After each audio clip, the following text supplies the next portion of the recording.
الله وبركاته. الحمد لله والصلاة والسلام على نبيه أما بعد. أعوذ بالله من الشيطان الرجيم. بسم الله الرحمن الرحيم. إن الذين آمنوا وعملوا الصالحات كانت لهم جنات الفردوس نزلا. صدق الله العظيم. إن الله وملائكته يصلون على النبي يا أيها الذين آمنوا صلوا عليه وسلموا تسليما. اللهم صل على سيدنا ومولانا محمد معدن الجود والكرم وآله الكرام وأصحابه العظام وابنه الكريم وبارك وسلم. صلاة وسلام عليك يا سيدي يا رسول الله صلی اللہ تبارک و تعالی علیہ وسلم. معزز سامعین کرام و رفیقان گرامی،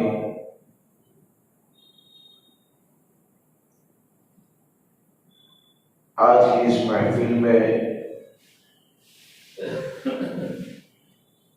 ہم اور آپ اس ذات کا ذکر کرنے کی، سننے کی سعادت حاصل کریں گے کہ جن کے بارے میں یہ فرمایا گیا کہ حب علی ابن ابی طالب تأکل الذنوب کما تأکل النار الحطب، کہ علی ابن ابی طالب کی محبت یہ گناہوں کو ایسے مٹا دیتی ہے، گناہوں کو ایسے جلا دیتی ہے جیسے کہ سوکھی ہوئی لکڑی کو آگ جلا دیتی ہے۔ مولا کائنات حضرت علی کرم اللہ تعالی وجہ الکریم کو اللہ تبارک و تعالیٰ نے بہت سی فضیلتیں عطا فرمائی،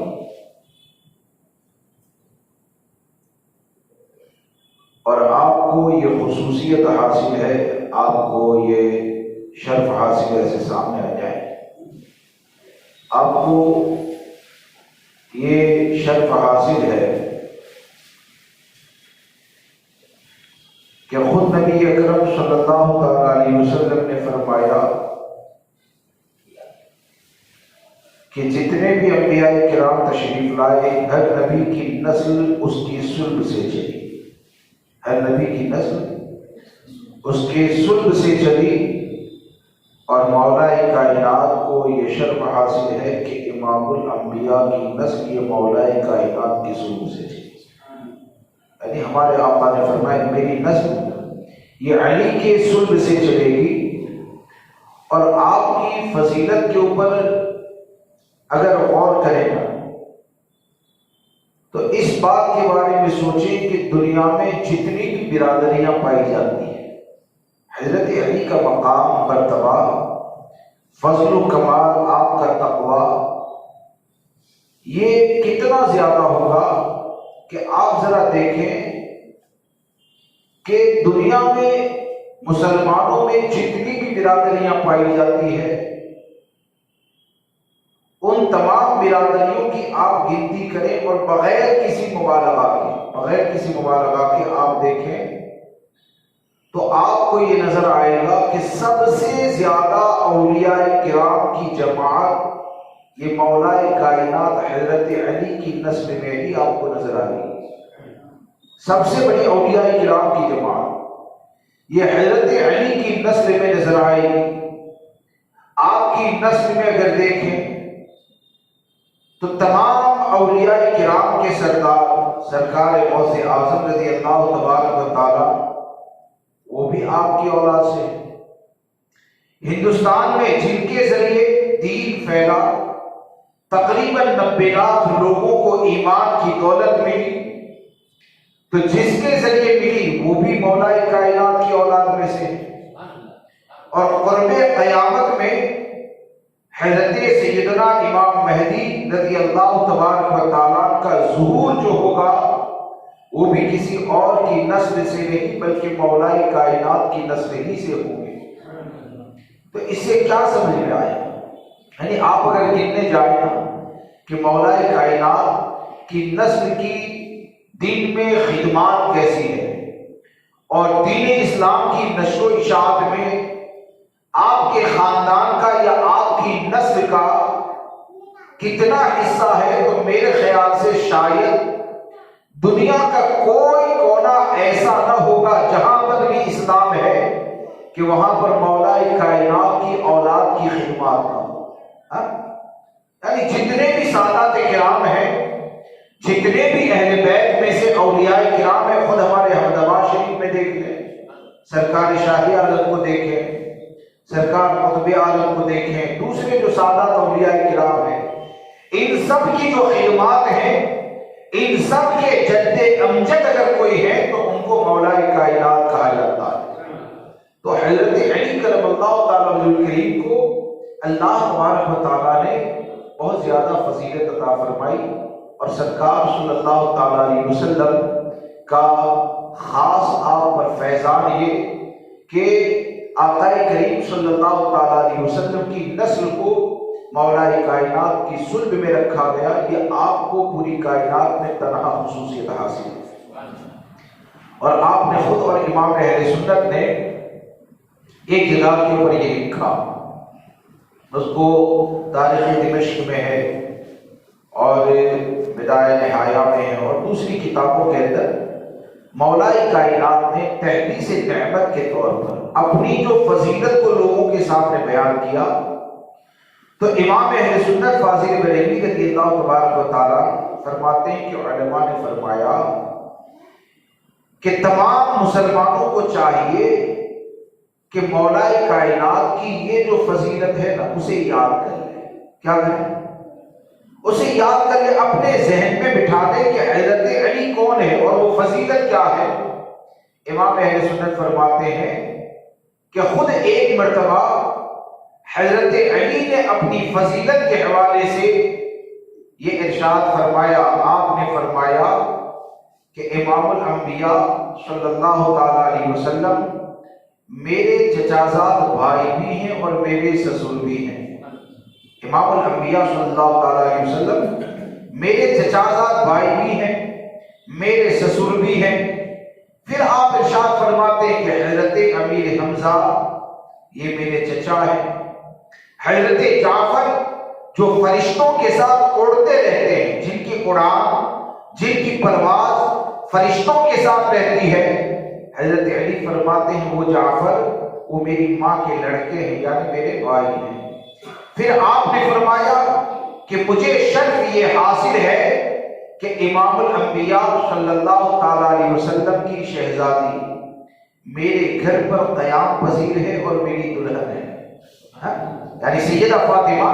میرے گھر پر رہتی ہے اور میری دلہن ہے۔ ان کا گوشت میرے گوشت سے ملا ہوا ہے، ان کا جسم میرے جسم سے، ان کا جسم میرے جسم سے ملا ہوا ہے۔ اور امام الانبیاء صلی اللہ تعالیٰ علیہ وسلم کے نواسے، امام الانبیاء صلی اللہ تعالیٰ علیہ وسلم کے نواسے یعنی حسنین کریمین، یہ جو سیدہ فاطمہ کے ذریعے دنیا میں تشریف لائے، مولا کائنات فرماتے ہیں حسنین کریمین یہ میرے شہزادے ہیں۔ پھر آپ نے فرمایا تم میں سے کون ایسا ہے، تم میں سے کون ایسا ہے جسے یہ شرف حاصل ہے۔ آپ تحدیث نعمت کے طور پر کہتے ہیں کہ یہ جتنی بھی نسبتیں خصوصیتیں ہیں اللہ تبارک و تعالیٰ نے مجھے عطا فرمائی۔ اور پھر آپ نے فرمایا کہ بچپن میں ہی میں نے اسلام کو قبول کیا اور ابھی تو میں نے جوانی کو جانا بھی نہیں تھا کہ جوانی کیا ہوتی ہے، اور جوانی کی دہلیز پہ قدم بھی نہ رکھا تھا، اور میں نے اسلام قبول کیا، اللہ نے مجھے یہ فضیلتیں عطا فرمائی۔ تو امام اہل سنت فرماتے ہیں کہ مسلمانوں کو چاہیے کہ مولا کائنات کی یہ جو نسبتیں ہیں نا ان نسبتوں کو اپنے ذہن و فکر کے اندر رکھیں کہ مولا کائنات کو اللہ نے یہ عظمت مقام اور مرتبہ عطا فرمایا۔ اب آپ دیکھیے کہ حضرت علی کرم اللہ تعالیٰ وجہ کریم کہ اللہ تبارک و تعالیٰ نے آپ کو بہت سی فضیلتیں عطا فرمائی، یہاں تک آیا کہ آپ کی جو بعض جزوی فضیلت ہے، بعض جزوی فضیلتیں ہیں جو کسی اور کے حصے میں نہیں آئی، اور بعض تو آقا کریم صلی اللہ تعالی علیہ وسلم نے آپ کو وہ چیزیں عطا فرمائی کہ فاروق اعظم رضی اللہ تبارک و تعالیٰ نے ایک مرتبہ یہ کہا تھا، حضرت علی کی قسمت پر رشک کرتے ہوئے ایک مرتبہ سرکار فاروق اعظم نے یہ کہا تھا کہ نبی اکرم صلی اللہ تعالیٰ علیہ وسلم نے جو 3 چیزیں حضرت علی کو عطا فرمائی، فاروق اعظم فرماتے ہیں کہ اگر ان 3 میں سے ایک بھی مجھے مل جاتی تو میرے لیے عرب کے سرخ اونٹوں سے زیادہ قیمتی ہوتی۔ اگر وہ 3 میں سے ایک بھی اگر مل جاتی، عرب کے سرخ اونٹ یعنی اس کی بہت بڑی قیمت مانی جاتی، تو اگر ایک بھی مجھے مل جاتی نا تو میرے لیے اتنی قیمتی چیز ہوتی۔ لوگوں نے سوال کیا، عرض کیا کہ امیر المومنین، حضرت علی کو سرکار صلی اللہ تعالیٰ علیہ وسلم نے وہ کون سی 3 چیزیں عطا فرمائی، وہ کون سی 3 چیزیں عطا فرمائی؟ تو فاروق اعظم رضی اللہ تبارک و تعالیٰ نے فرمایا کہ ایک تو وہ چیز عطا فرمائی کہ جس حال میں امام الانبیاء کا مسجد میں داخل ہونا جائز تھا، اسی حالت میں علی کو مسجد میں داخلے کی اجازت عطا فرمائی، یعنی جنابت کی حالت میں۔ اور دوسری چیز یہ کہ نبی اکرم صلی اللہ تعالیٰ علیہ وسلم کی لخت جگر سیدہ فاطمہ الزہرا رضی اللہ تبارک و تعالیٰ عنہا کا نکاح امام الانبیاء نے مولا کائنات کے ساتھ کیا۔ اور تیسری خوبی یہ کہ جنگ خیبر میں فتح خیبر کا جو جھنڈا ہے نا، وہ نبی اکرم صلی اللہ تعالیٰ علیہ وسلم نے حضرت علی کو عطا فرمایا۔ اب یہ 3 چیزیں جو فاروق اعظم نے ذکر فرمائی، تو اس سے ایک تو حضرت علی کی جو فضیلت ہے وہ بھی ثابت ہوتی ہے، اور دوسرا یہ بھی ثابت ہوتا ہے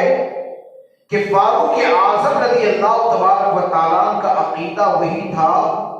کہ آقا کریم صلی اللہ تعالیٰ علیہ وسلم یہ مجبور نہیں ہے بلکہ مالک و مختار ہے۔ تب تو آپ فرماتے ہیں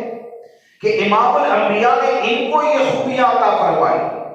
تو یہ مولا کائنات حضرت علی کرم اللہ تعالیٰ وجہ الکریم کی ذات مبارکہ ہے، اور ان کی فضیلت میں بے شمار احادیث مبارکہ آئی۔ اور جیسے کہ میں نے ابھی آپ کو کہا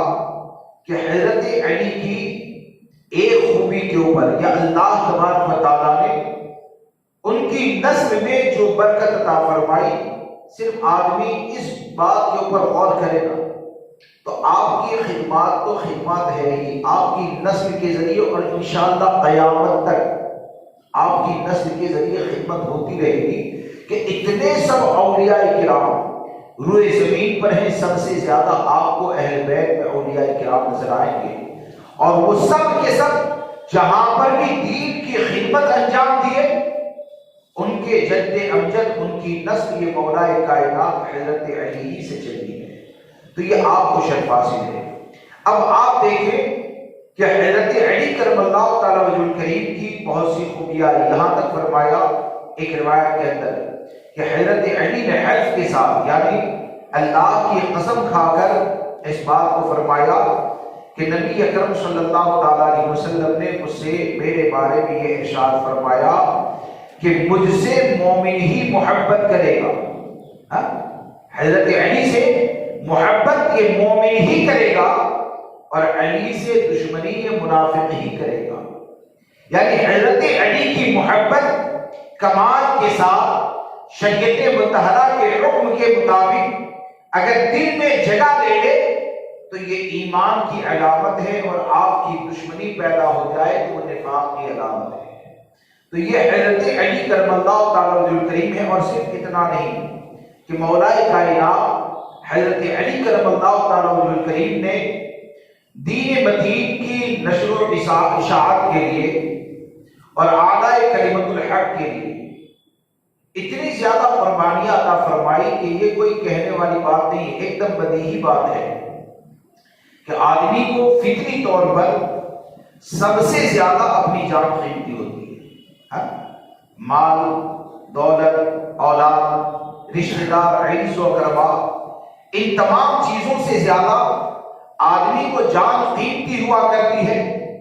لیکن حضرت علی کرم اللہ تعالی وجہ الکریم کی پوری زندگی کو دیکھیں تو آپ نے ہمیشہ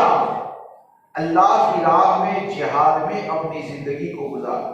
جہاد میں اپنی زندگی کو گزارا. اور سرکار صلی اللہ تعالی علیہ وسلم کے اوپر جانثاری کا جذبہ آپ میں اتنا زیادہ تھا کہ عملی طور پر آپ دیکھیں تو آپ کو یہ نظر آئے گا کہ جس وقت حضرت علی کرم اللہ تعالی وجہ الکریم کو نبی اکرم صلی اللہ تعالی علیہ وسلم نے اپنے بستر پر سونے کے لیے کہا اور آپ ہجرت میں کے لیے تشریف لے گئے، آپ مکہ معظمہ سے نکلنے والے تھے. تو جب امام الانبیاء صلی اللہ تعالی علیہ وسلم نکلنے والے تھے نا، تو اس سے تو یہ ظاہر ہے کہ حضرت علی کو حالات تو پتہ ہی تھے نا کہ کفار مشرکین یہ آقا کریم صلی اللہ تعالی علیہ وسلم کو ایذا دینا چاہتے ہیں، آپ کو قتل کرنا چاہتے ہیں. اور اسی بستر کے اوپر چادر کو اوڑھ کر سونا، یعنی دیکھنے والا یہ سمجھے کہ یہ امام الانبیاء صلی اللہ تعالی علیہ وسلم ہے. اور کافروں کے نرغے میں جب امام الانبیاء صلی اللہ تعالی علیہ وسلم نے آپ کو سونے کا حکم دیا اور ارشاد فرمایا کہ میرے بعد تم مدینہ منورہ آنا، فلاں فلاں کی امانتیں ہیں اس کو پہنچا دینا. اب آپ سوچیں کہ ایسے حالات میں نہ صرف حضرت علی سوئے بلکہ ایمان کامل ہو اور حضور صلی اللہ تعالی علیہ وسلم کی بات کے اوپر یقین اتنا پختہ کہ ایک کتاب میں یہاں تک لکھا ہے کہ حضرت علی فرماتے ہیں کہ میری پوری زندگی میں جو سب سے اچھی نیند سویا، سب سے گہری نیند سویا، تو وہ گہری نیند وہ تھی کہ امام الانبیاء صلی اللہ تعالی علیہ وسلم نے اپنی جگہ پر مجھے سونے کا حکم دیا تھا. یعنی اس رات میں سب سے گہری نیند سویا. آپ سوچئے کہ اس جگہ پر کہ جہاں پر چاروں طرف سے کفار و مشرکین نے گھیرا ہے اور آپ خود یہ جانتے ہیں کہ یہ اسی توہ میں ہے کہ بستر کے اوپر سوتا ہوا دیکھ کر معاذ اللہ ایذا دی جائے، قتل کر دیا جائے، اور ایسے بستر پر سلایا تو آپ گہری نیند کیوں سوئے؟ آج تو علم غیب مصطفیٰ کا جو عقیدہ رکھتے ہیں اس کو مشرک کہا جاتا ہے. اور وہ مولائے کائنات کہ جنہوں نے ہمیشہ دین کے پرچم کو بلند کیا، وہ مولائے کائنات کہ جن کی نسل نے دنیا کے کونے کونے میں دین اسلام کو پہنچایا، وہ مولائے کائنات اگر گہری نیند سوتے ہیں تو وجہ کیا ہے؟ آخر اس کا سبب کیا ہے؟ آپ خود یہ فرماتے ہیں کہ جب میرے نبی نے، میرے آقا نے مجھ سے یہ فرما دیا تھا علی صبح میں اٹھنا، امانتیں تقسیم کرنا، مدینہ منورہ میرے پاس آنا، تو جب میرے آقا نے یہ فرما دیا کہ امانتیں تقسیم بھی کرنی ہے تو اگر میں مر گیا امانت تقسیم ہوگی نہیں. جب میرے آقا نے یہ فرما دیا مدینہ منورہ آنا تو جب مر گیا تو مدینہ منورہ پہنچوں گا نہیں. اور مجھے اس بات کا یقین تھا کہ میرے آقا صلی اللہ تعالی علیہ وسلم نے جو فرما دیا وہ ہو کر ہی رہے گا. تو علی تو گہری نیند اس لیے سوتے ہیں کہ علم غیب مصطفیٰ پر یقین پایا جاتا ہے. علی گہری نیند اس لیے سوتے ہیں کہ سرکار صلی اللہ تعالی علیہ وسلم کے علم غیب پر یقین پایا جاتا ہے. اور یہاں پر تو معاذ اللہ یہ کہہ دیا جاتا ہے کہ امام الانبیاء کو پیٹھ کے پیچھے کی خبر کی بھی خبر نہیں ہے کہ پیٹھ کے پیچھے کیا ہونے والا ہے. تو یقین جانے مولائے کائنات کا جو عقیدہ تھا نا، آج وہی عقیدہ اہل سنت و جماعت کا ہے. اور اسی عقیدے کی ترجمانی امام احمد رضا فاضل بریلوی رضی اللہ تبارک و تعالیٰ نے فرمائی کہ یا رسول اللہ، یعنی آپ نے اس ایک شعر میں، یعنی علم غیب کے حوالے سے جتنی بھی بحثیں کی جاتی ہیں، یہ ایک شعر ایسا ہے اعلیٰ ہے تاکہ اگر گہرائی سے سوچو نا تو حضور صلی اللہ تعالیٰ علیہ وسلم کے علم غیب پر جتنی بھی بحثیں کی جاتی ہیں نا، ان تمام بحثوں پر امام احمد رضا نے تالا لگا دیا۔ کس طرح کہ اعلیٰ حضرت کیا فرماتے ہیں، یعنی غیب کی تم بات کرتے ہو تو بھائی سب سے بڑا غیب، یعنی جس کو دیگر انبیاء کرام نے بھی اپنی ذات کی آنکھوں سے نہیں دیکھا، وہ اللہ تبارک و تعالیٰ کی ذات ہے۔ تو امام اہل سنت کہتے ہیں کہ تم نبی اکرم صلی اللہ تعالیٰ علیہ وسلم کے علم غیب کے حوالے سے بات کرتے ہو، بحث کرتے ہو، اور یہ کہتے ہو کہ سرکار یہ جانتے ہیں کہ نہیں، وہ جانتے ہیں کہ نہیں، فلاں چیز آپ نے دیکھی یا نہیں، یا فلاں چیز کو آپ ملاحظہ فرماتے ہیں یا نہیں۔ تو امام احمد رضا فرماتے ہیں یا رسول اللہ اور کوئی غیب کیا، یعنی جب آپ نے معراج میں اللہ تبارک و تعالیٰ کا دیدار کر لیا تو آپ کیا کہتے ہیں یا رسول اللہ اور کوئی غیب کیا، تم سے نیہا بنا، یعنی اور غیب تم سے چھپے ہوئے کیسے رہ سکتے ہیں جب نہ خدا ہی چھپا تم پہ کروڑوں۔ یعنی سب سے بڑا غیب جو ہے نا وہ اللہ تبارک و تعالیٰ کی ذات ہے، کہ ایسا غیب کہ اگر حضرت موسیٰ بھی اگر دیکھنے کی تمنا کرتے ہیں تو روک دیا جاتا ہے، ربی ارنی انظر الیک لن ترانی، نہیں دیکھ سکتے۔ جب حضرت موسیٰ کو روک دیا جاتا ہے اور ہمارے آقا نے جب اپنے ماتھے کی آنکھوں سے اللہ تبارک و تعالیٰ کا دیدار کر لیا تو اعلیٰ حضرت فرماتے ہیں کہ جس ذات نے رب کا دیدار کیا تو اس سے اور غیب پوشیدہ کیسے رہ سکتے ہیں۔ یہ امام احمد رضا فاضل بریلوی رضی اللہ تبارک و تعالیٰ کے اشعار کی جامعیت ہے۔ بہرکیف میں یہ عرض کر رہا تھا کہ حضرت علی کرم اللہ تعالیٰ وجہ الکریم کو اللہ تبارک و تعالیٰ نے بہت سی فضیلتیں عطا فرمائی، اور آپ کا ایک خاصہ یعنی زمانے بھر میں جو آپ کی شہرت ہے آپ کی ایک صفت کی بنیاد پر، جن کے بارے میں امام احمد رضا نے بھی فرمایا کہ بحر تسلیم علی میدان میں، بحر تسلیم علی میدان میں سر جھکے رہتے ہیں تلواروں کے، سر جھکے رہتے ہیں تلواروں کے۔ حضرت علی کرم اللہ تعالی وجہ الکریم یہ دین متین کی خدمت کے لیے اور اعلی کلمت الحق کے لیے لڑائی کے معاملے میں، جہاد کے معاملے میں ہمیشہ اپنی جان کو قربان کرنے کے معاملے میں آپ کا حال یہ تھا کہ آپ اگر تمام معرکوں کو دیکھیں گے تو تقریباً ہر معرکے میں آپ کو مولا کائنات کا کردار تلوار چلانے میں نمایاں نظر آئے گا۔ اور آپ کا کردار نمایاں کس طرح کہ اللہ تبارک و تعالیٰ نے آپ کو جو شجاعت عطا فرمائی تھی، اللہ تبارک و تعالیٰ نے آپ کو جو شجاعت عطا فرمائی تھی، تو آپ جنگ احد میں دیکھیں کہ جنگ احد میں یہ جنگ احد جو ہے آپ نے سنا ہوگا مسلمانوں کے لیے دو رخا ثابت ہوا تھا۔ یہ جنگ دو رخی، یعنی ابتدا میں کامیابی اور بعد میں شکست، یعنی بعض صحابہ کرام سے خطائے اجتہادی ہو گئی، بعض صحابہ سے خطائے اجتہادی ہو گئی، اور خالد بن ولید، وہ تو بعد میں ایمان لائے، خالد بن ولید انہوں نے جب صحابہ کرام کو اس جگہ سے ہٹتا ہوا دیکھا اور پلٹ کر جب حملہ کیا تو مسلمانوں کے لیے شکست کا ایسا معاملہ ہو گیا کہ ایک دم بھگدڑ مچ گئی۔ اور خود امام الانبیاء صلی اللہ تعالیٰ علیہ وسلم کے حوالے سے یہ خبر مشہور ہو گئی کہ آقا کریم صلی اللہ تعالیٰ علیہ وسلم یہ شہید ہو چکے ہیں۔ اب آپ کی شہادت کی جو خبر مشہور ہوئی تو بہت سے لوگ ادھر سے نکلنے لگے، کتنے لوگ وہاں پر شہید ہوئے، اور مسلمانوں کے لیے بہت بڑی شکست کا معاملہ ہوا۔ حضرت علی خود یہ فرماتے ہیں کہ جب مجھے یہ پتا چلا کہ امام الانبیاء صلی اللہ تعالیٰ علیہ وسلم شہید ہو چکے ہیں تو میں نے آپ کو زندہ لوگوں میں تلاش کیا، یعنی جو زندہ تھے ان میں تلاش کیا، ان لوگوں میں تلاش کیا، مجھے سرکار صلی اللہ تعالیٰ علیہ وسلم نظر نہ آئے۔ پھر میں نے جو مرے ہوئے لوگ تھے یا مسلمانوں میں جو شہداء تھے ان کے اندر تلاش کیا، مجھے نظر نہیں آئے۔ تو پھر میں نے یہ سوچا کہ سرکار صلی اللہ تعالیٰ علیہ وسلم یہ تو میدان جنگ میں سے بھاگ سکتے ہی نہیں، یعنی مجھے پورا یقین تھا کہ میدان جہاد سے نکل کر آپ بھاگ جائیں، ایسا تو پاسبل ہی نہیں، ہو ہی نہیں سکتا ہے۔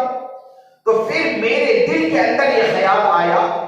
کہ ہو سکتا ہے کہ اللہ تبارک و تعالیٰ نے آپ کو آسمان پر اٹھا لیا ہو سکتا ہے اللہ تبارک و تعالیٰ نے آپ کو آسمان پر اٹھا لیا۔ تو پھر میں نے یہ سوچا کہ پھر میں یہ زندگی یعنی زندہ رہ کر کروں گا کیا؟ تو چلو کافروں کے ساتھ لڑ کر اللہ کی راہ میں شہید ہو جاتا ہوں۔ تو آپ فرماتے ہیں کہ میں نے تلوار اٹھائی اور کافر یعنی جو ایک ساتھ جمع تھے نا، وہ جمع کفار اور پورے ٹولے کے اوپر میں نے اتنی شدت سے حملہ کیا کہ جہاں تک کافر پائے جاتے تھے، یعنی قتل کرتا ہوا سب کو چیرتا ہوا اتنے آگے نکل گیا کہ مجھے امام الانبیاء کا لڑتے چہرے مبارک نظر آ گیا۔ یعنی آپ اتنی شدت سے، یعنی آپ تو اسی لیے لڑے کہ اب مجھے زندہ رہنا نہیں ہے، اب مجھے شہید ہی ہونا ہے۔ تو آپ فرماتے ہیں کافروں کی جتنی بھی فوج تھی یا ایک طرف سے جتنے بھی لوگ لگے ہوئے تھے، یعنی جب آدمی موت کا تصور کر کے ہی اتر جائے نا تو اس سے مقابلہ اور زیادہ مشکل ہو جاتا ہے۔ حضرت علی سے تو ویسے ہی مشکل تھا، لیکن جب آپ خود یہ فرماتے ہیں کہ جب میں نے یہ سوچ لیا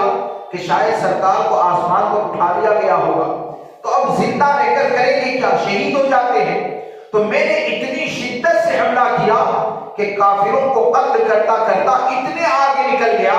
کہ میں نے سرکار صلی اللہ تعالیٰ علیہ وسلم کا چہرے مبارک دیکھ لیا کہ آپ زندہ ہیں۔ میں سرکار صلی اللہ تعالیٰ علیہ وسلم کے پاس پہنچا، آپ کا ایک ڈنڈا مبارک کچھ ٹوٹ گیا تھا لیکن کوئی عیب نہ سمجھے، یعنی جو بعض کہتے ہیں نا اتنے دانت نکل گئے، یہ ایسے نہیں، یعنی تھوڑا سا وہ جو ٹوٹ جاتا ہے حسن میں اور اضافہ ہو جاتا ہے، حسن میں اور اضافہ ہو جاتا ہے۔ تو مولا کائنات فرماتے ہیں میں سرکار صلی اللہ تعالیٰ علیہ وسلم کے پاس پہنچا اور آپ کو سہارا دیا۔ اب وہاں پر ہوا ہے کہ سب کا ٹارگیٹ جو تھا، آپ سوچیں کہ ایسے وقت میں جان ساری کہ اور سرکار صلی اللہ تعالیٰ علیہ وسلم کا مولا کائنات پر اعتماد کہ ایسے وقت میں آپ کی جان ساری یہ کہ خود حضرت علی یہ فرماتے ہیں کہ کافروں کا ٹولہ یعنی سب کے سب جیسے ہی سرکار نظر آ گئے تو سب کا ٹارگیٹ یہ تھا کہ اگر امام الانبیاء کو معاذ اللہ سربار معاذ اللہ اگر شہید کر دیا جائے تو اسلام کا نام و نشان مٹ جائے گا۔ جب یہی نہیں رہیں گے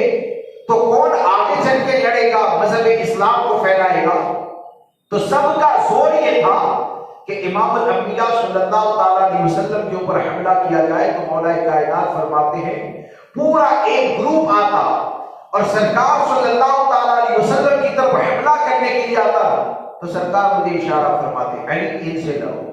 اور میں اکیلا ان لوگوں کا مقابلہ کرتا، کافروں کو بھگاتا۔ پھر دوسرا گروپ آ گیا، وہ لڑنے کے لیے آتا، یہاں تک کہ میں اس کو بھی بھگاتا۔ معاملہ یہ ہو گیا کہ حضرت جبریل علیہ السلام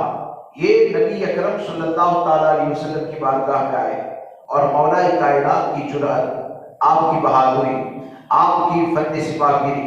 اس کی تعریف کرنے لگے۔ تو اس وقت آقا کریم صلی اللہ تعالیٰ علیہ وسلم نے حضرت علی کے حوالے سے ارشاد فرمایا کہ میں علی سے ہوں، علی مجھ سے ہے، میں علی سے ہوں، علی مجھ سے، یعنی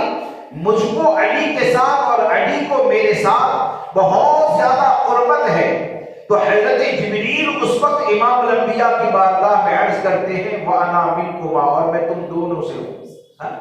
یعنی یہ جو قربت ہے نا، تو حضرت جبریل اس وقت یہ کہتے ہیں وَأَنَا مِنْكُمَا، اور یا رسول اللہ علیہ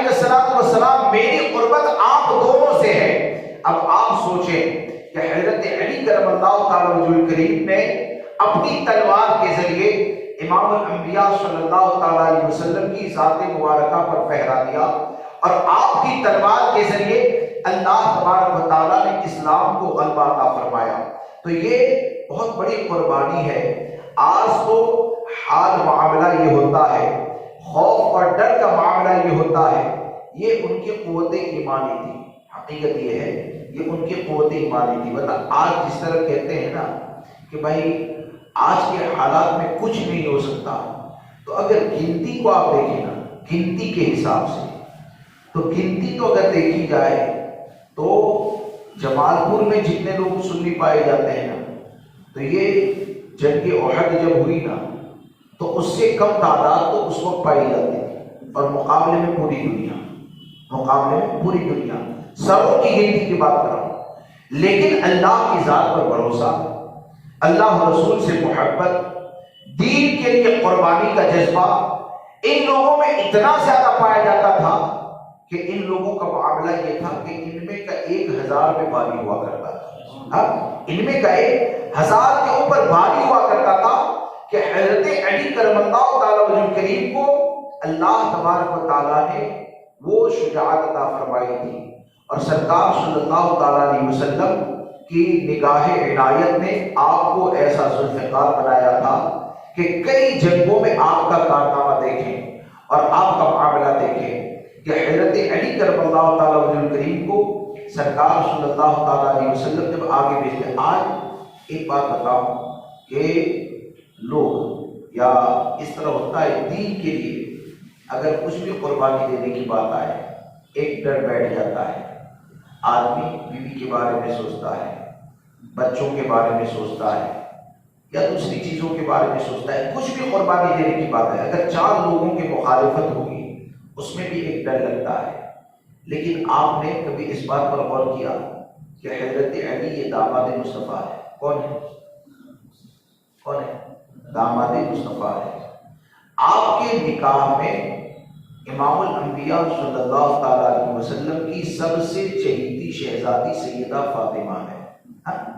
سیدہ فاطمہ سب سے چہیتی شہزادی ہے، اور سب سے چہیتی شہزادی جس کے نکاح میں ہے اس کو امام الانبیاء جہاد کی اجازت بھی عطا فرما رہے. تو جان کا خطرہ وہاں پر نہیں تھا؟ جان کا خطرہ کیا وہاں پر نہیں پایا جاتا؟ یہاں تک کہ غزوہ خندق کے موقع پر آپ دیکھیں کہ جب خندق کو کھودا جا رہا تھا تو ان لوگوں نے کیسے حالات میں جہاد کیا. ان لوگوں نے یہ دین ہم تک کتنی قربانیوں کے بعد پہنچایا کہ غزوہ خندق کا آج تو ہمارا حال یہ ہوتا ہے کہ کامیابی بات آپ کیجئے نا بھائی فلاں کام کرنا ہے، بولے کامیابی کب ہوگی؟ بولے کہ مال بھی چاہیے، لوگ بھی چاہیے، یہ بھی چاہیے، وہ بھی چاہیے. میں صرف ایک بات سوچتا ہوں کہ صحابہ کرام جو کامیاب ہوئے، نبی اکرم صلی اللہ تعالیٰ علیہ وسلم کے ساتھ مل کر ان لوگوں نے جو جہاد کیا، تو ان لوگوں کے بظاہر مالی حالات کیا تھے؟ ان کے پاس ساز و سامان کیا تھا؟ پوری دنیا مقابلے میں ہے، غربت کا حال ہے، لیکن اللہ تبارک و تعالیٰ نے ان کو جو غلبہ عطا فرمایا اس کے بعد کسی اور کو وہ غلبہ نصیب نہ ہوا. ان کو جو غلبہ عطا کیا گیا اس کے بعد وہ غلبہ نصیب نہ ہوا کہ وہ غزوہ خندق کہ جس کے اندر مسلمانوں کے حالات صحابہ کرام کے بظاہر، میں کتابوں میں بظاہر نہیں لکھا لیکن ایک میرا وجدان کہتا ہے، میں بظاہر اس لیے کہتا ہوں کہ ہم تو یہ مانتے ہیں کہ پورا یقین ہے کہ صحابہ کرام نے بھوک اور پیاس کو برداشت کیا نا، وہ ہماری تربیت کے لیے ہے. ورنہ وہ تو وہ ہے کہ حدیث پاک میں یہاں تک ان کی فضیلت میں آتا ہے، یعنی حدیث پاک میں فضیلت میں آئے نا، ایک زمانہ وہ آئے گا کہ اس فوج، وہ مسلمانوں کی فوج جب لڑنے کے لیے جائے گی نا تو پوچھا جائے گا کہ اس فوج میں امام الانبیاء صلی اللہ تعالیٰ علیہ وسلم کا کوئی صحابی ہے؟ یہ پوچھا جائے گا، یہ صحابہ کی فضیلت میں کہ پوچھا جائے گا کہ امام الانبیاء کا کوئی صحابی ہے. اگر کہا جائے گا ہاں پوری فوج کے اندر ایک صحابی ہے، ہمارے آقا ارشاد فرماتے ہیں اللہ اس فوج کو کامیابی عطا فرمائے گا. یعنی کس بنیاد پر کامیابی کس بنیاد پر؟ یعنی اس حدیث سے یہ سمجھ میں آتا ہے کہ 5000 لوگ تلوار لے کر نکلے، گھوڑے کے اوپر نکلے، 5000 سر جمع ہو گئے، اس بنیاد پر نہیں ہے. حقیقت یہ ہے کہ اس 5000 کو اگر کامیابی ملے گی تو ایک صحابی کے وجود کے صدقے میں کامیابی عطا کی جائے گی. یعنی یہ ان کی طاقت کی برکت ہے کہ یہ کھڑے بھی ہو جائے نا تو 5000 کمزور کو طاقت مل جائے، یہ کھڑے بھی ہو جائے تو 5000 کمزور کو طاقت مل جائے تو اب یہ تو غزوہ خندق کا جو معاملہ ہے نا، تو غزوہ خندق میں بظاہر حال یہ تھا، بظاہر اس لیے کہتا ہوں کہ ہمارا تو عقیدہ آج بھی یہی ہے کہ ان کے صدقے میں ہم رزق تلاش کرتے ہیں، دعا کرتے ہیں، ان کے صدقے میں اپنے رشتے کے بارے میں دعا کرتے ہیں، ان کے صدقے میں ایمان کی سلامتی کا سوال کرتے ہیں، ان کے صدقے میں قبر کے عذاب سے نجات کا سوال کرتے ہیں۔ لیکن بظاہر ان کا جو حال تھا تو ان کی قربانیاں، ان کا عشق دیکھے ان لوگوں نے کس حال میں قربانیاں دی کہ غزوہ خندق جب خندق کو کھودے جانے کا، یہ ایک بات مجھے یاد آئی تو عرض کر دوں کہ خندق جب کھودی جا رہی تھی تو اس وقت خندق کو کھودتے کھودتے، یعنی کھانے پینے کے سامان، کسی صحابی کے پیٹ پہ 2 پتھر ہے، کسی کے شکم کے اوپر 3 پتھر ہے، اور خندق کو کھودا جا رہا ہے۔ سرکار صلی اللہ تعالیٰ علیہ وسلم نے جب جماعت صحابہ کو دیکھا، انصار مہاجر کو دیکھا کہ ان کی داڑھی مبارک میں بھی مٹی ہے، سر میں مٹی ہے، اور بھوک کا یہ حال ہے، تو دعا بھی اور حوصلہ بھی بڑھانے کی، اور ہوتا ہے نا، حوصلہ بڑھایا جاتا ہے۔ تو سرکار لیکن یہ کیسے عاشق تھے کہ سرکار صلی اللہ تعالیٰ علیہ وسلم نے ان لوگوں کو دیکھا اس حال میں، تو آقا کریم صلی اللہ تعالیٰ علیہ وسلم نے وہ کام کرنے والے خندق والے صحابہ کے لیے دعا فرمائی، زور سے بلند آواز میں دعا فرمائی کہ یا اللہ خیر، یعنی بھلائی کو آخرت کی بلائی، کیا فرمایا؟ یا اللہ بھلائی کو آخرت کی بلائی ہے، میرے انصار اور مہاجر کو برکتیں عطا فرما، ان کی مغفرت فرما، میرے انصار مہاجر کو برکتیں عطا فرما، ان کی مغفرت فرما۔ اب سرکار نے تو دعا فرمائی، لیکن وہ عاشق کیا سمجھے؟ ان کا عشق کیا تھا؟ وہ عاشق کیا سمجھے؟ انہوں نے یہ سمجھا کہ اتنی زیادہ پریشانیاں ہیں، یعنی بھوک ہے، پیاس ہے، کھانے کے لیے کچھ ہے نہیں، خندق کھودنی ہے، اور ایسی بھوک کی حالت میں پھر کفار و مشرکین سے مقابلہ بھی کرنا ہے، تو یہ ہماری تکلیف کو دیکھ کر سرکار صلی اللہ تعالیٰ علیہ وسلم کہیں یہ تو نہیں سمجھ رہے کہ ہمارا حوصلہ کم ہو گیا یہ تکلیف کو دیکھ کر، سرکار یہ تو نہیں سمجھ رہے کہ ہماری ہمت کمزور ہو گئی ہے۔ تو صحابہ کرام نے جواب میں عرض کیا تھا، جس کا خلاصہ کہ صحابہ کرام نے عرض کیا تھا کہ یا رسول اللہ علیہ الصلوۃ والسلام، ہم تو آپ سے ایسی محبت کرنے والے ہیں، ہم تو آپ سے ایسا عشق کرنے والے ہیں کہ یہ بھوک نے ہماری ہمتوں کو کمزور نہیں کر دیا ہے، یہ خندق کو کھودے جانے نے ہم کو کمزور نہیں کر دیا ہے، یا رسول اللہ ہم تو آپ سے ایسی محبت کرنے والے ہیں کہ جب آپ کے ہاتھ کے اوپر ہم نے بیعت کی نا، تبھی سے اس بات کا عہد کر لیا تھا کہ زندگی کی آخری سانس تک آپ کے لیے تلوار چلاتے رہیں گے، زندگی کی آخری سانس تک آپ کے لیے تلوار چلاتے رہیں گے۔ یہ کون جماعت ہے؟ یہ صحابہ کرام کی جماعت ہے۔ یہ کون سی جماعت ہے کہ جس جماعت کی قربانیوں نے دین کو ہم تک پہنچایا، تو یقیناً یہ پوری جماعت ایسی ہے کہ ان سے محبت ہی کی جائے۔ اور پھر یہ کہ غزوہ خندق کے موقع پر، اسی غزوہ خندق کے موقع پر جب مقابلے کی بات آئی تو عمرو بن عبد ود نامی ایک پہلوان، یعنی مشرکوں کا، کافروں کا سب سے بڑا پہلوان مانا جاتا تھا، یعنی پورے عرب شریف میں اس کی شہرت تھی کہ یہ سب سے زیادہ طاقتور ہے، اس کی تلوار کی شہرت، وہ جو زرہ پہنتا تھا اس کی شہرت، اور خل پہنتا تھا، یعنی بہت بڑا پہلوان تھا۔ تو یہ جو عمرو بن عبد ود ہے نا، تو وہ غزوہ خندق کے اندر نکلا اور مقابلے کے لیے دعوت دی تو ادھر سے کوئی جواب نہیں ہوا۔ حضرت علی کرم اللہ تعالیٰ وجہ کریم نے سرکار صلی اللہ تعالیٰ علیہ وسلم کی بارگاہ میں عرض کیا، یا رسول اللہ علیہ الصلوۃ والسلام، آپ مجھے اجازت عطا فرمائیں۔ سرکار صلی اللہ تعالیٰ علیہ وسلم نے آپ کو بیٹھنے کے لیے کہا کہ رکو۔ پھر دوسری بار بھی اس نے آواز دی، کون ہے؟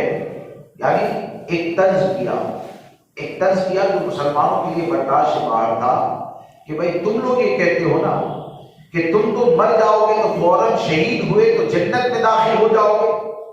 تو اس نے طنز کیا کہ کون ہے کہ جس کو میں تمہاری جنت میں پہنچا. حضرت علی پھر کھڑے ہوتے ہیں. سرکار صلی اللہ تعالیٰ علیہ وسلم نے مولا کائنات کو پھر رکنے کے لیے کہا. اور ایک روایت میں یہ آتا ہے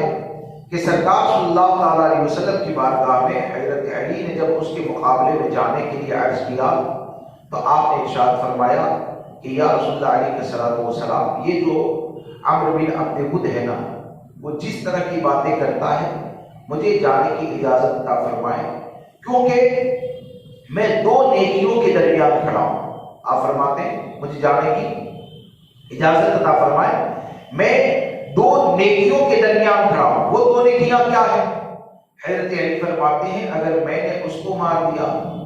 تو دوزخ میں پہنچانے کا ثواب اللہ مجھے عطا فرمائے گا. اگر میں نے اس کو مار دیا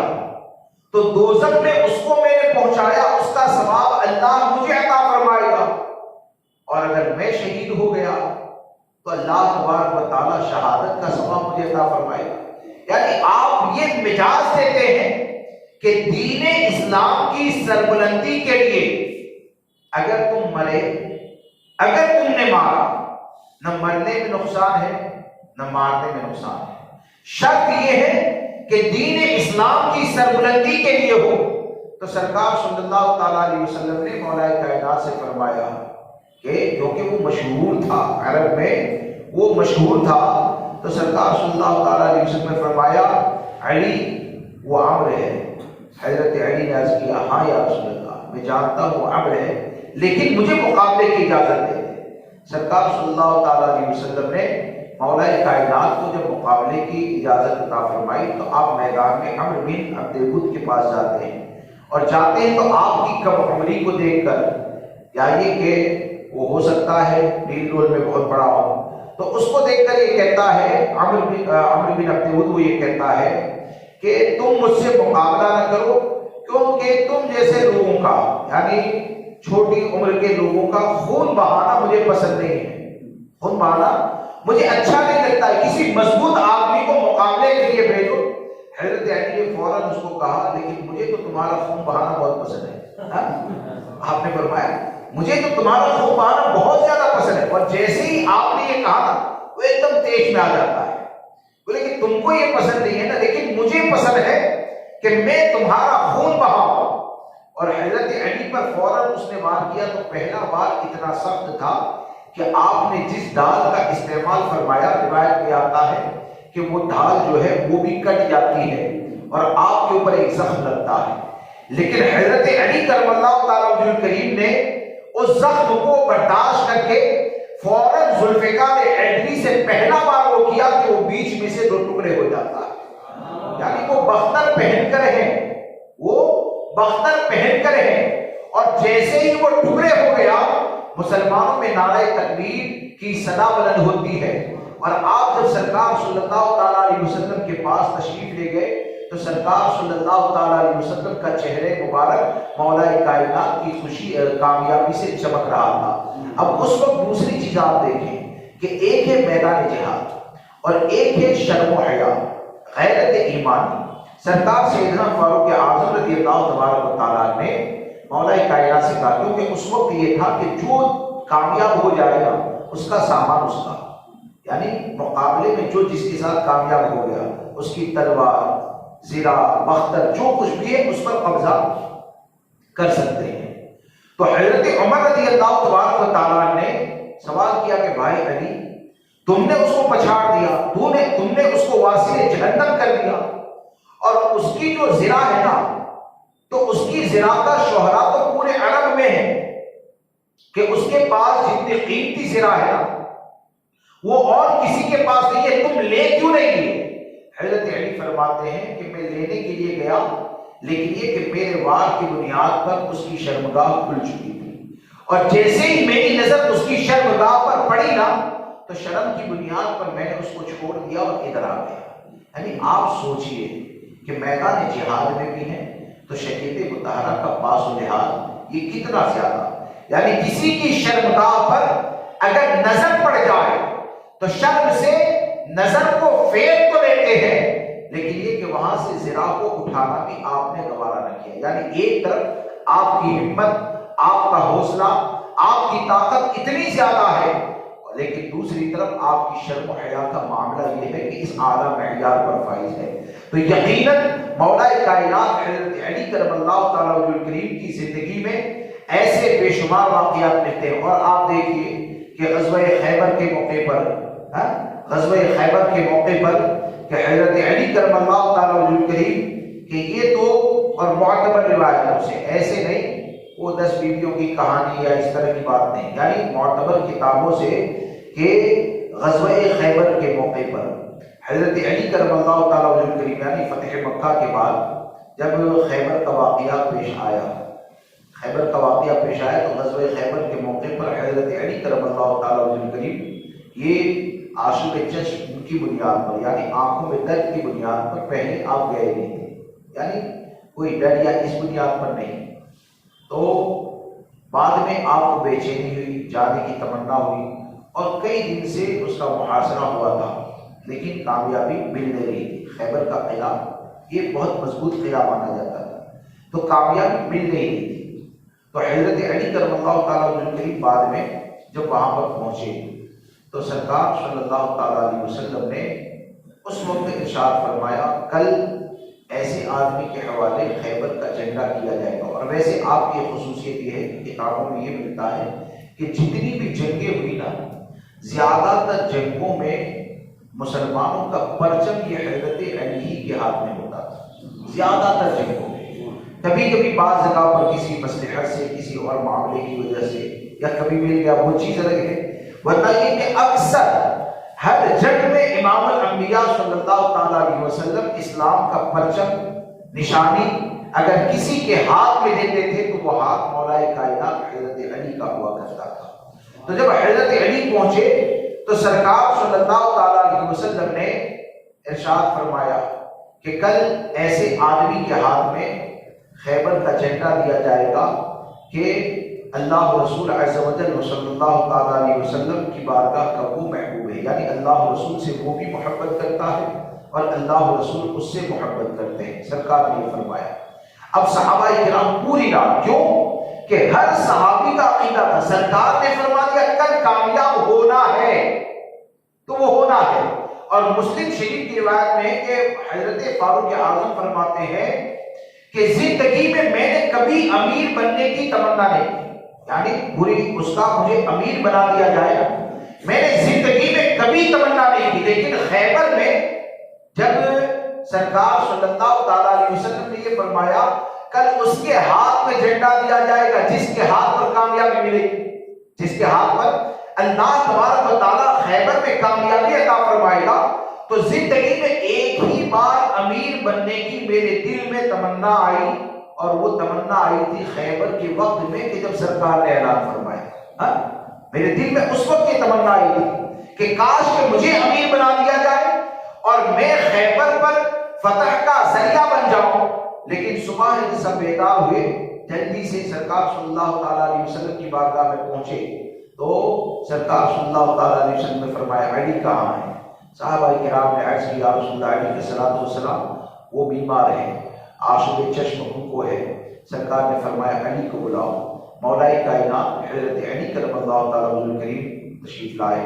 تو ہمارے آقا صلی اللہ تعالیٰ علیہ وسلم نے اپنا لعاب دہن حضرت علی کی آنکھ میں لگایا، دعا فرمائی، اللہ نے ان کو فوراً آنکھوں میں شفا عطا فرمائی۔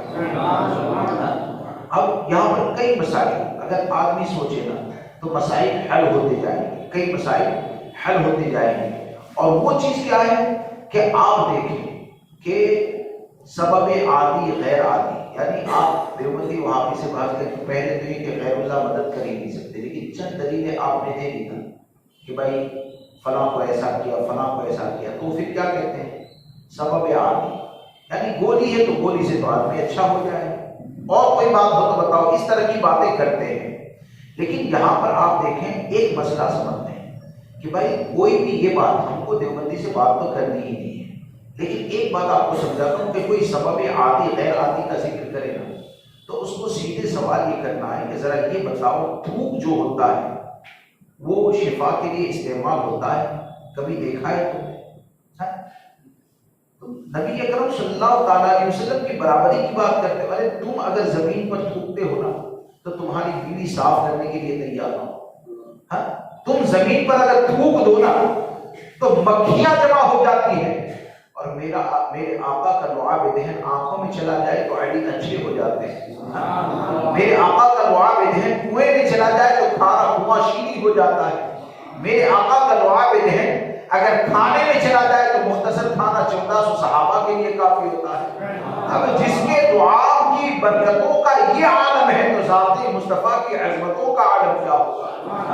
آدمی اتنا بھی نہیں سمجھتا ہے آدمی، اور یہ کہ نہیں ارے بھائی تو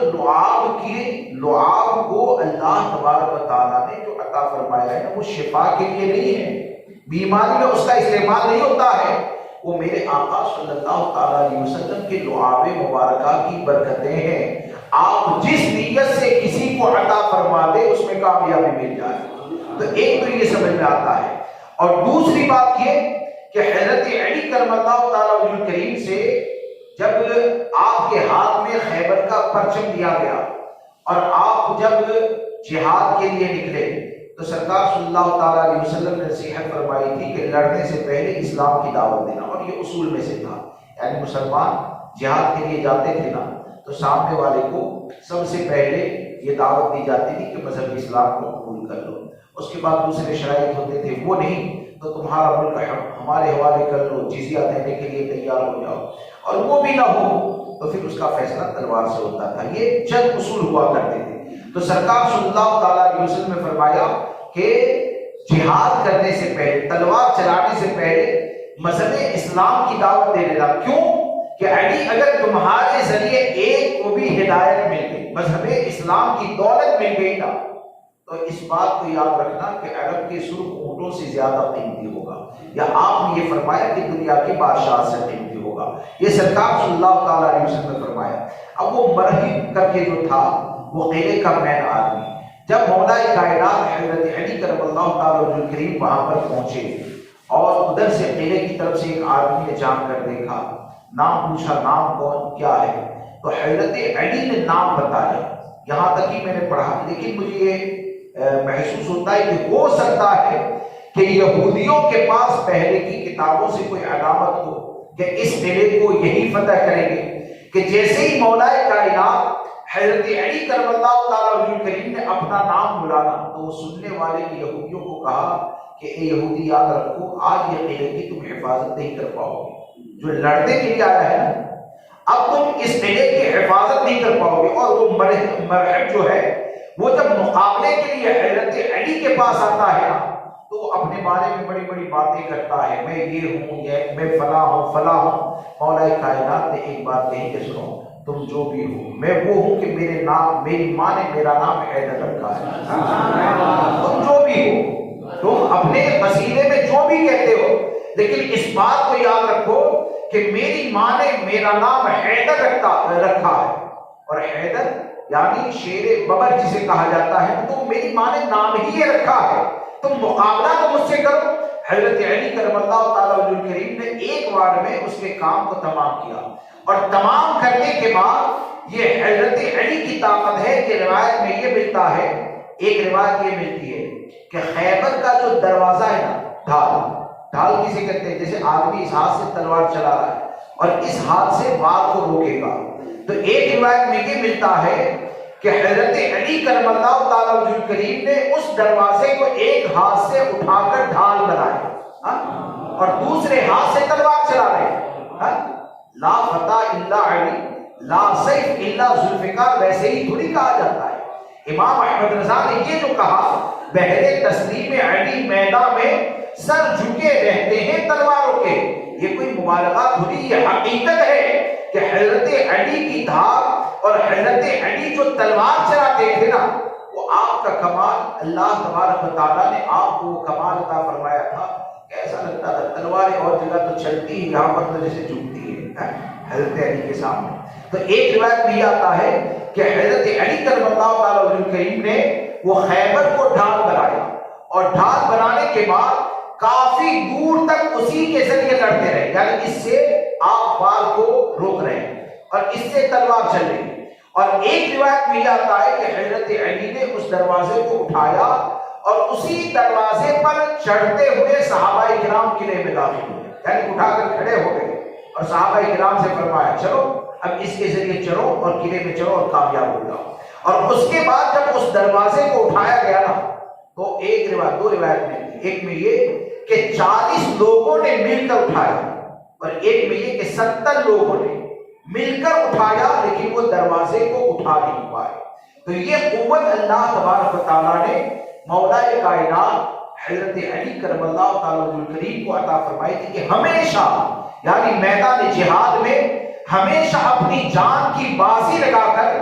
آپ نے دین کو تقویت عطا فرمائی، آپ نے مسلمانوں کی حفاظت فرمائی۔ تو ان کی قربانیاں ہم کو کیا بتاتی ہے کہ یہ تو ہمیشہ بیوی بچے تو ان کے بھی تھے، سیدہ فاطمہ تھی، حسنین کریمین جیسے شہزادے تھے، اور یہ انہی کی تو تربیت ہے نا، ان کی شجاعت کی برکتیں تو ہیں حسنین کریمین میں جو نظر آتی ہیں کہ ان کی تربیت کی یہ برکتیں تو ہیں۔ اب یہ سب کچھ ہونے کے باوجود ہمیشہ آگے رہیں، کس لیے آگے رہیں؟ دین کی سربلندی کے لیے، اللہ اور رسول کی محبت میں۔ تو ہم کو یہ چاہیے کہ ہم دین کے لیے کچھ کام کریں، کچھ عمل کریں، اور وقت ضرورت جو بھی پیش آئے یا وقت ضرورت جو بھی معاملہ ہو، یہ کہنے کی ضرورت نہیں ہے، یہ ہماری اور آپ کی ذمہ داری ہے کہ اپنا سب کچھ دین کے لیے، نبی اکرم صلی اللہ تعالیٰ علیہ وسلم کی عزت و ناموس کے لیے قربان کر دیں۔ اور اس بات کو یاد رکھ کر چلے کہ آپ کی جتنی بھی قربانیاں ہوگی نا، انشاءاللہ وہ قربانیاں دنیا والے کچھ بھی کہے، دین کے لیے آپ جتنی تکلیف کو برداشت کرو گے تو وہ تکلیف کو برداشت کرنا اتنا ہی زیادہ آپ کو جنت کے قریب کر دے گا۔ تو راہ جنت پر چلنا ہے، نجات حاصل کرنا ہے، تو اپنا وقت دین کے لیے دے۔ اور پھر حضرت علی کی جو طاقت، ہمارے یہاں ایسا ہے، آج حال ایسا ہو گیا کہ مسلمانوں کی آپس میں اگر لڑائی ہونا تو ان کی طاقتیں دیکھ لو، کتنی طاقت ہوتی ہے، یعنی ایسا لگتا ہے کہ اس سے بڑھ کر کوئی طاقت والا ہے ہی نہیں۔ یعنی ہم آپس میں لڑیں گے تو طاقت، اور غیر کے ساتھ مقابلے کی بات آئی، ماں بہن کی عزت کی حفاظت کی بات آئی، وہاں پر دیکھا ہی جاتا ہے کہ چار کو دیکھ کر بھاگتے ہوئے نظر آتے ہیں۔ اصل میں پہلے تو یہ کہ ہماری اگر کسی سے لڑائی ہو تو اس کو مقصد سمجھنا چاہیے کہ ہم کسی سے کے ساتھ اختلاف کرتے کیوں ہیں، ہماری لڑائی ہوتی کیوں ہے۔ حضرت علی کی اتنی طاقت، لیکن اتنی طاقت کے بعد آپ کا خلوص کیا ہے؟ کیا آپ نے کبھی اپنی طاقت کا غلط استعمال کیا؟ کوئی نہیں کہہ سکتا ہے۔ حضرت علی کی تلوار چلی ہے تو صرف دین کی سربلندی کے لیے چلی ہے، اللہ و رسول عز و جل صلی اللہ تعالیٰ علیہ وسلم کی رضا کے لیے چلی ہے۔ ورنہ ایک مرتبہ آپ کا معاملہ ایسا تھا، شاید آپ نے سنا ہوگا کہ وہ یہودی پہلوان کے ساتھ مقابلہ ہوا تھا، تو اس پہلوان کے ساتھ مقابلہ ہوا، آپ نے پچھاڑ تو دیا، سینے پہ بیٹھ گئے، قریب تھا کہ گردن مارتے، غصے میں اس نے تھوک دیا چہرے کے اوپر، جیسے ہی تھوک دیا تو حضرت علی کھڑے ہو جاتے، اور کھڑے ہونے کے بعد فوراً آپ نماز کے لیے نیت باندھی۔ وہ سوچ رہا ہے کہ یہ بندہ کہ جو میرے اوپر قابو پا چکا ہے اور اب نماز کے لیے کھڑا ہو گیا تو میں اس کو قتل بھی کر سکتا ہوں، کہ یہ تو نماز کے لیے کھڑے ہو گئے، تو پہلے میرے اوپر قابو پایا، پھر مجھے چھوڑ دیا اور مجھ سے ڈرے بغیر نماز کے لیے کھڑے ہو گئے۔ تو وہ دیکھتا رہا، اور جیسے ہی آپ نے سلام پھیرا تو وہ کہتا ہے کہ آپ نے مجھے قتل کیوں نہیں کیا؟ مولا کائنات حضرت علی کرم اللہ تعالیٰ عنہ کریم فرماتے ہیں کہ جب میں تم کو قتل کرنے کے لیے سینے پر بیٹھا نا تو تمہارے قتل کرنے کے پیچھے میرا مقصد صرف اللہ کی رضا تھا، اور جیسے ہی تم نے میرے چہرے پر تھوک دیا اور میرے اوپر تھوکنے کی بنیاد پر مجھے جو غصہ آ گیا تو میرے نفس کا دخل بھی اس میں شامل ہو گیا، تو میں نماز پڑھ کر اپنے نفس پر کنٹرول کی کوشش کر رہا تھا۔ جب اس طرح کہا تو وہ یہودی یہ کہتا ہے جس کی سوچ، فکر اور جو مذہب والے اتنے مخلص دین کے بارے میں ہوتے ہیں، کہ علی تم مجھے کلمہ پڑھاؤ اور اسلام میں داخل کرو۔ یہ کیا ہے؟ یعنی طاقت بھی ہے اور سامنے مقصد بھی ہے۔ یہ دونوں چیزوں کو یاد رکھیں، اور دونوں چیزوں کو یاد رکھتے ہوئے اگر آپ اپنی زندگی کو گزاریں گے تو حضرت علی کرم اللہ تعالیٰ وجہ کریم کی زندگی اتنی پاکیزہ زندگی ہے، اور پھر یہ کہ ہمیشہ میدان جہاد، اکثر روزے کی حالت میں رہنا اور تقوی اور پرہیزگاری کا، میں اصل میں کچھ حضرت علی کے تقوی کا بھی ذکر کرنا چاہتا تھا، لیکن وقت ہو گیا، بات میں وقت میرا ہو گیا۔ صرف ایک بات کا ذکر کر دوں کہ حضرت علی کرم اللہ تعالیٰ وجہ کریم نے ہم کو جو تعلیم عطا فرمائی وہ تعلیم کیا ہے، اور آپ نے ہم کو گناہوں سے بچنے کے حوالے سے کیا درس عطا فرمایا، اس میں بہت کچھ چیزیں ہیں۔ اگر سمجھ لیں، میں آپ سب غور کر سکتے ہیں کہ حضرت علی کرم اللہ تعالیٰ وجہ کریم سے کے سامنے ایک شخص آیا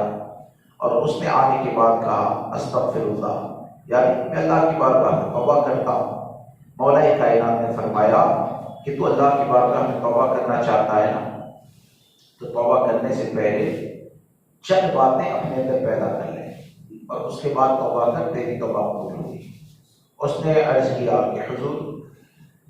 وہ چند باتیں کیا ہیں جو اپنے اندر پیدا کر؟ تو حضرت علی فرماتے ہیں کہ وہ چند باتیں یہ ہے کہ تو اگر توبہ کرنا چاہتا ہے تو آج تک اگر تو نے فرائض چھوڑے، یعنی جتنی بھی چیزیں تیرے اوپر فرض ہیں نا، اگر تو نے اس کو چھوڑا ہے تو اس گناہ سے پہلے تو توبہ کر،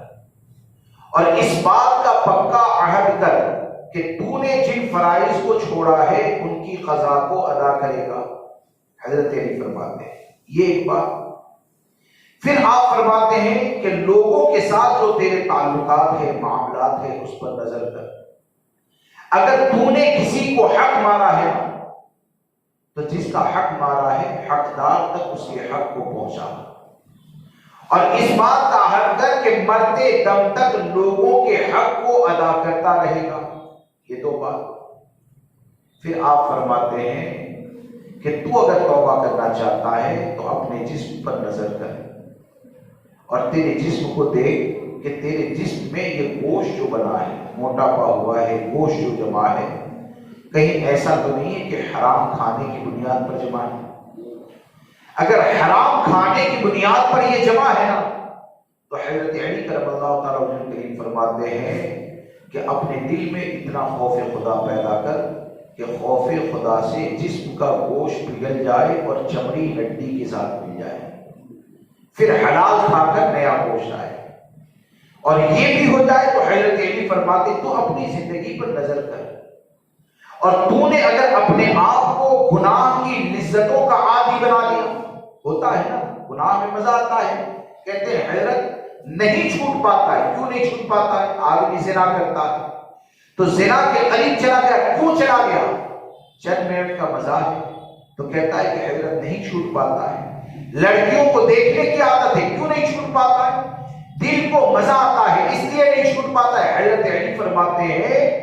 کہ اگر تیرا جسم، تیرا وجود اگر گناہوں کی لذتوں کا عادی بن گیا ہے تو آپ فرماتے ہیں کہ تیرے وجود کو نیکیوں کی لذتوں کا عادی بنا، اور جس وقت تیرا وجود نیکیوں کی لذتوں کا عادی بن جائے، یعنی پہلے گناہ میں مزہ آتا تھا تو گناہ کو چھوڑ کر اتنی نیکیاں کر کہ نیکی کر کے تجھے مزہ آنے لگے، نیکی کر کے تجھے سکون ملنے لگے،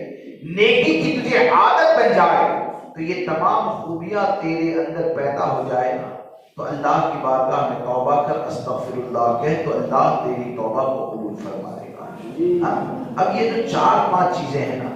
یہ 4-5 چیزیں اتنی جامع ہیں کہ ہم اور آپ اسی 4-5 چیز کی تفصیل کو اپنی زندگی میں اتار لیں تو انشاءاللہ یہاں پر بھی ایمان کے ساتھ رہیں گے، دنیا سے بھی ایمان کے ساتھ جائیں گے۔ اللہ مجھے آپ کو سب کو مولا کائنات کا صدقہ عطا فرمائے، آپ کے صدقے ایمان کی سلامتی عطا فرمائے۔ ہم کمزور ہیں، اللہ تبارک و تعالیٰ مولا کائنات کی طاقت و قوت کے صدقے حق کی حمایت کے لیے ہمیں تمام سنیوں کو طاقت و قوت عطا فرمائے۔ بولنے میں جانے کچھ بھی غلطی ہو گئی ہو آپ سب کو گواہ بنا کر توبہ کرتا ہوں۔ استغفر اللہ ربی من کل ذنب و اتوب الیہ، لا الہ الا اللہ محمد رسول اللہ۔ السلام علیکم۔